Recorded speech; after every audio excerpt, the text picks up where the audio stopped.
ఈ కంబోడియాలో ఏంటంటే ఒక ప్లేస్ నుంచి మనం ఒక ప్లేస్కి వెళ్ళడానికి పబ్లిక్ ట్రాన్స్పోర్టేషన్ అయితే వీళ్ళకి లేదండి. ఎందుకంటే ఇది అభివృద్ధి చెందిన దేశం, వీళ్ళకి ఇంకా రావడానికి చాలా టైం పడుతుంది. మనం ఒక ప్లేస్ నుంచి ఒక ప్లేస్కి వెళ్ళాలంటే కనుక ఒకటి బైక్ రెంట్కి తీసుకోవాలి, అలాగా లేదు అంటే కనుక ఇట్లాంటి టుక్ వెహికల్స్ అయితే ఉంటాయి. టుక్ అంటే మనకి ఆటో కాదండి, బజాజ్ బాక్సరు, మన ఇండియన్ బండి. So made in India. దానికి ఏంటంటే బజాజ్ బాక్సర్కి ఇట్లాంటిది ఒకటి తగిలిచ్చేసి వీళ్ళు ట్రాన్స్పోర్టేషన్ అనమాట. ఏం లేదు, ఆయనతో నేను ఒక ప్లేస్కి వెళ్ళాలండి.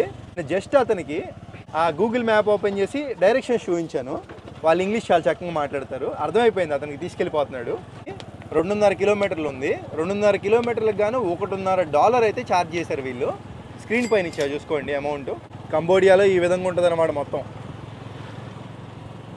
ఈ దేశంలో సైకిళ్ళు ఎక్కువ దొక్కుతారండి, అందుకని ఎక్కడ చూసుకున్నా సైకిల్ షాపులు ఎక్కువ కనపడతాయి మనకి.